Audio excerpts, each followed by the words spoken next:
welcome back to the Uncommon Sense Podcast alongside Andy Horner and Michael Law. I am Cody Hunt. We're entering into the rapid fire section. Reminder of how that works. Each of our panelists will receive a question. It will alternate the order of which one who goes first. All right, they will each get 30 seconds to answer the question. After each of those 30 seconds, there will be a 1 minute of open dialogue and discussion. I will start with Michael for the first question of our rapid fire section. Michael, here we go. It's a fill in the blank, and we love these fill in the blanks. All right, this is it. Your favorite president in the history of this country is? Well, I know them all, so doubt that. It's Abraham Lincoln. Yeah.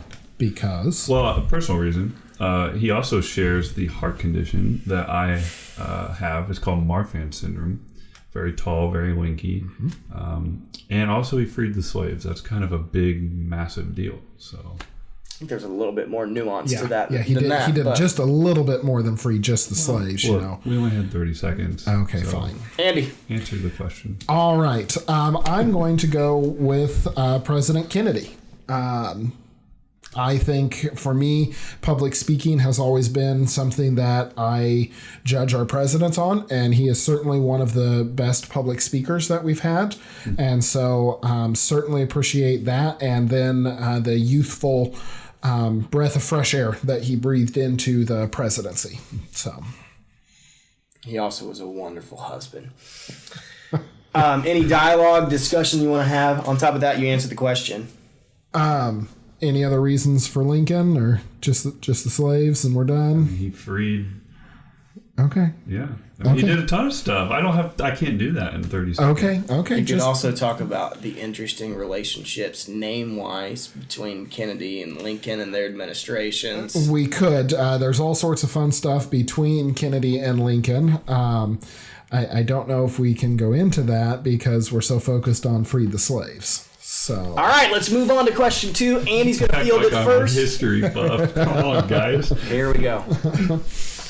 Andy, okay, question 2. Yes. Question 2. Should capital punishment be outlawed? Yes, no doubt. For me, it's a simple matter of it's too quick and simple for them. The perpetrators are dead at that point, and they have no responsibility beyond that. I much prefer them to stay alive and have to live with the fact that they've killed a person.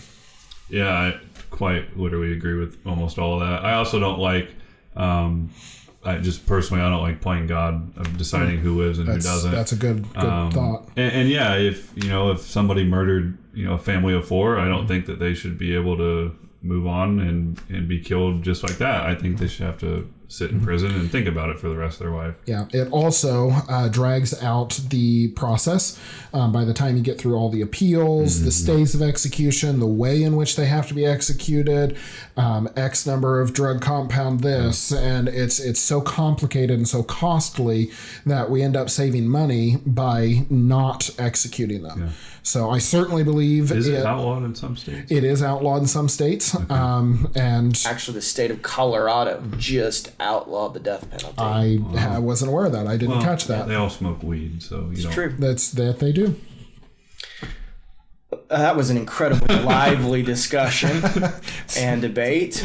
It's interesting when we agree on it. There's a little too much solidarity through the first episode and a half. Hopefully we'll change that in days to come. The third question will be very, very interesting. I'm really interested to hear their answers, and I hope it brings about a discussion of some names that maybe we don't talk about a whole lot in our political system. Michael will get it first. Here's my question. What woman, Michael, in today's American political society is best equipped to become the president of the United States? I think Condoleezza Rice. Interesting choice. Yeah, she was the first African-American female to lead the State Department under the President Bush administration. And then as a Republican, she actually came out and was critical of the statements that Trump had made during his campaign about women. And so I respect that a lot. That's her speaking up for what she believes in. And she was also on the national security team under President Bush. So That's a pretty good resume, and I think if she would put her name in the hat, she could gain a lot of traction. High-level executive branch experience, as well as time in the private sector and involved in organizations like the NCAA. It makes her an incredibly qualified candidate, whether we believe in her political perspective or not. Andy, could you give us a candidate of your own? Absolutely. Certainly Condoleezza is an excellent choice. I looked at some different lists, and I came up with Gina Raimundo. She's the governor of Rhode Island. I picked her because she focuses more on fiscal responsibility. She is a Democrat, and so that's an interesting choice. She has gotten some criticism from Democrats, especially Democrats on the left, because she doesn't lean as far left as they do. But I like fiscal responsibility. I think anybody in either party should have that. And I think she has some of those: focus on jobs, balance budgets, cut where possible, things like that I look for in any leader. So I would definitely consider her for president. So, You're not a Pocahontas fan? I believe you mean Senator Warren. Let's be polite. And I certainly prefer her to other leftist candidates. But no, I'm not the biggest fan of hers. 3-letter acronyms? Yes. Okay. Yes, I'm not a 3-letter acronym person Gotcha. in female political candidates. So, yes.